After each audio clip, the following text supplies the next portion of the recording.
Hi, and welcome to this live reading from Shameless Love, the Bennetts of Langston Falls, Book 2 by K.G. Fletcher, and this is presented by Itsy Bitsy Book Bits. Chapter 1, Walter Bennett. With the radio volume cranked, Walt drummed his fingers across the steering wheel and listened to a classic Garth Brooks tune on a local country station. His work truck picked up dust along the country roads of his hometown, Langston Falls, the truck bed loaded with his belongings, his intention to spend his first night in his new home. Squinting in the bright sunshine, Walt noticed the trees along the roadside forfeiting the last of their leaves in the late autumn season. Thanksgiving had come and gone, and he wanted to be all moved in before the big family Christmas gathering. It was odd loading up his truck at Bennett Farms, the winery and Christmas tree farm, the only home he'd ever known. Walt was the middle child of 5 kids, including his older brothers, James and Ted, his younger brother, Hank, and his only sister, Rebecca. He and James had shared the renovated carriage quarters near the main house on the land for many years, their daily work on the family farm something he was proud of. But having a new place to call his own at this stage in his life was thrilling, the anticipation of moving finally filling him with excitement. Located several miles down the road, Walt had plans to transform the rundown Kirby property into something fitting for him. Once the Kirby family moved out after a quick all-cash sale, Walt had brought his dad, Roy Bennett, to the house for a look-see. On the drive over, Roy used the word shameless to describe him. Did he feel guilty? Hell no, not anymore, especially after he learned Glenn Kirby hightailed it out of town for good. The only thing Walt felt now was an undeniable satisfaction, his retaliation against the man who did his family wrong finally in his rearview mirror, and he had a right mind to rip that mirror off and never look back. But shameless wasn't the word he'd use. Nope, there was only one word to describe what he'd pulled off. Revenge. Call him what you want. Brazen, spiteful, uncharitable, even hateful. He didn't care anymore, because the sweet taste of vengeance was delicious and he had no shame in allowing it to linger on his tongue. As he and his dad pulled up to the ranch-style house, Walt's excitement was short-lived. Beer bottles and remnants of a huge bonfire littered the front yard. Bits of charred, broken furniture continued to smoke in the ashy pile, and Walt was taken aback when he noticed the sizable spray-painted word killer spelled out across the front door. "You want me to call Sheriff Jenkins?" Roy asked, his face pinched with worry. The family patriarch was a fair man, but if you crossed one of his own, there'd be hell to pay. "No, Dad, I don't want to have any more contact with Glenn Kirby ever again. He had his last little hoorah. Good riddance."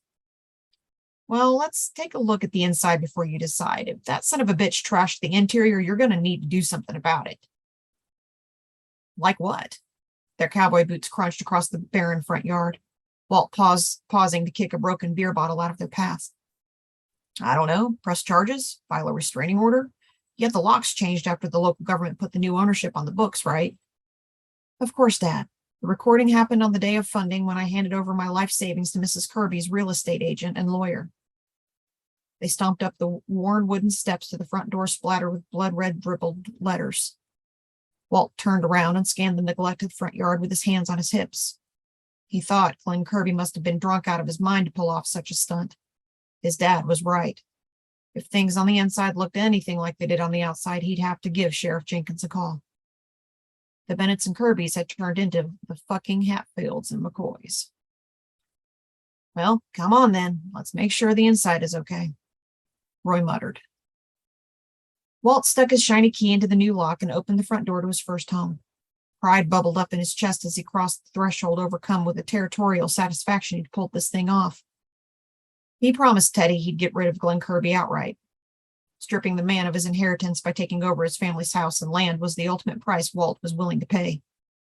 Glenn had no choice but to hightail it out of Langston Falls for good. The home's interior was cold, the faint aroma of bleach hard not to notice. Leave it to sweet Mrs. Kirby to clean after the movers loaded up her life. She told Walt she was ready for a new chapter, off to live in Macon, Georgia, to be closer to her sister.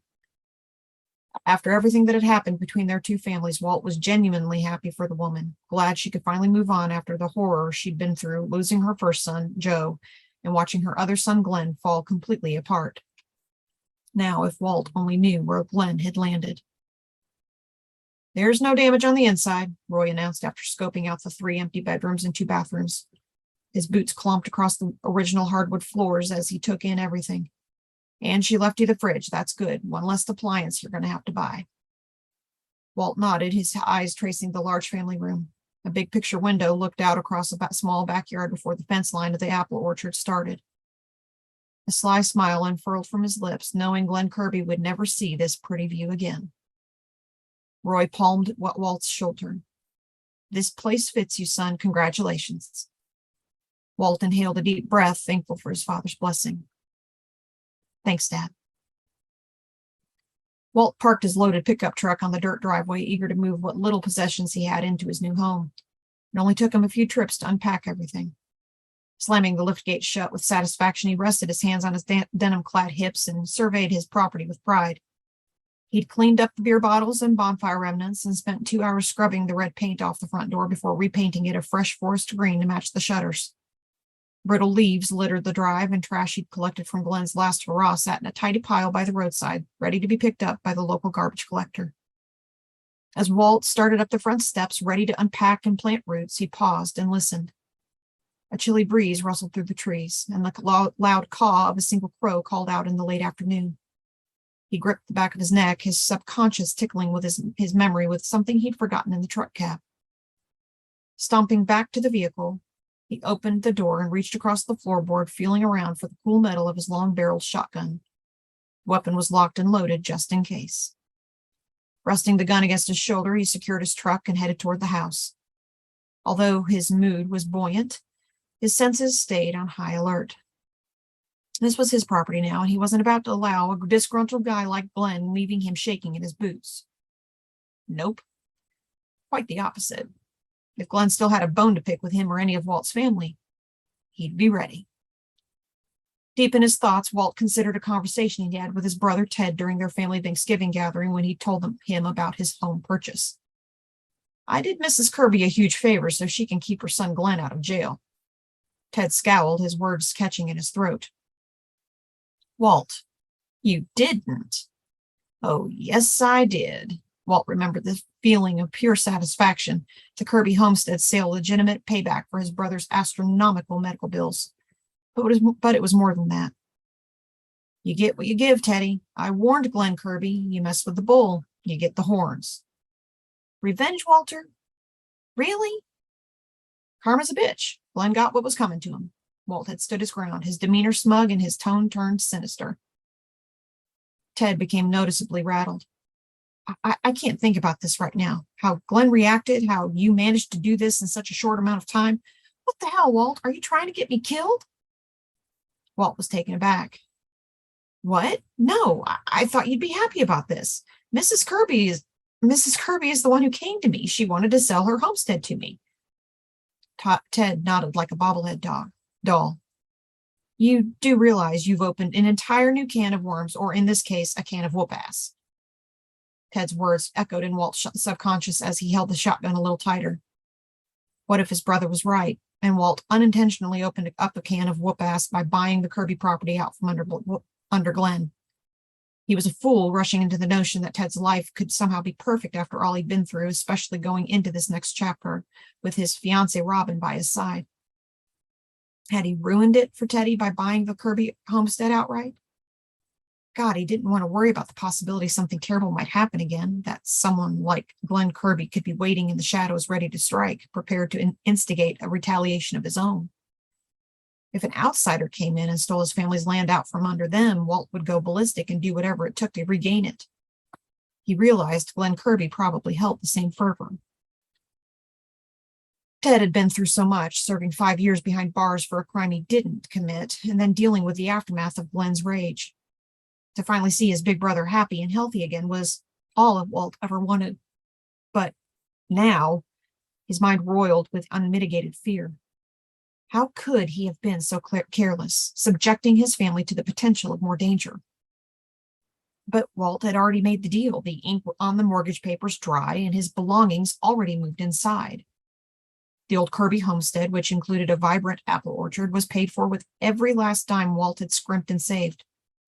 In turn, the proceeds from the sale were used by Glen Kirby's mom to pay off her son's court-ordered restitution.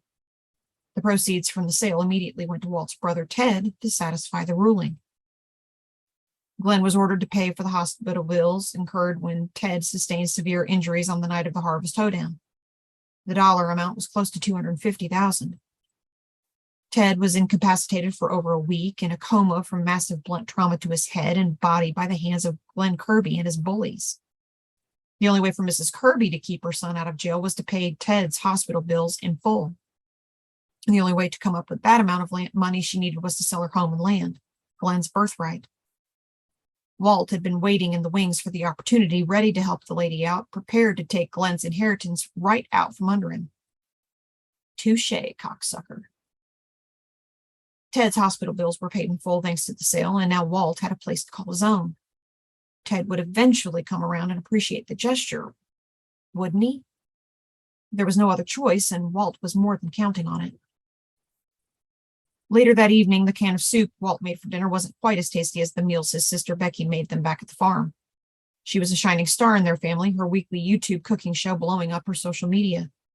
Becky shared recipes she made for their family and the farmhands, her pretty smile and easygoing nature in the kitchen garnering tens of thousands of diehard fans.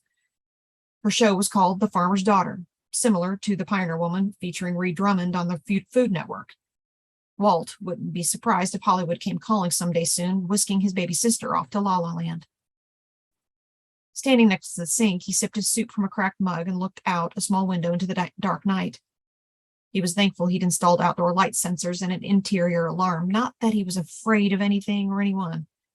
Still, he was prepared, and being alone for the first time in his life held a certain aura of caution, his family several miles away and his nearest neighbor beyond the apple orchard. He was used to the loud rhythm of family and dogs, sibling rivalry, and tourists. His work at the winery still mattered, and he would make the short commute each day, looking forward to seeing everyone. But at night, it was a different story. The odd quietness of his new world was definitely an adjustment. The ping of his cell phone startled him out of his daze. Flipping the phone over, he grinned, realizing it was Becky calling to check up on him. "Hey, Bex, how's it going?" "Good, but I miss you," she giggled. Walt inhaled sharply, thankful for the loving reprieve. "You know I'm only a hop, skip, and a jump away, and you're welcome to come by and visit any time. I'll even give you the grand tour." "Walter, you only moved out today, and besides, I wanted to give you some time to put your stamp on things. Make the place your own." Walt panned this kitchen area, which opened into the large family room. There wasn't a stick of furniture in sight. His neck grew hot, his voice traced with embarrassment. "Well, there isn't much to show you right now anyway, but give me a few weeks and I'll throw a little party or something." "A housewarming party?" she screeched with glee. "Let me help you plan it, please." Walt chuckled, the ache in his being foreign to him. "Daddy can bring some of the aged Cabernet, the good stuff, so we can christen your place properly. And I'll make those pimento cheese sandwiches and sugar cookies you love so much." Walt's stomach growled at the mere mention of his sister's delicious food choices. Leave it to Becky to entice him with her cooking talents. Eyeing the cold soup in his mug, he set the container in the chipped farmhouse sink. "I'd love that, Bex. And maybe we can ask everyone to bring a bottle of liquor or a cocktail gadget, a stock-the-bar kind of gift for the new homeowner." Becky was on a roll, the event planner's side of her working on all cylinders. "Whatever you want to do." Becky was quiet for a beat. What if I came over now? I don't want to interrupt whatever you're doing, and I certainly don't want to be an annoying little sister, but silly me. I made one too many chicken pot pies thinking you'd be joining us for supper like always. Walt leaned against the kitchen counter. How was she so in tune with him? At first, he thought it might be legitimate hunger from working too hard all day and skipping lunch. But then he thought it might be something more. Was it homesickness? He wasn't sure.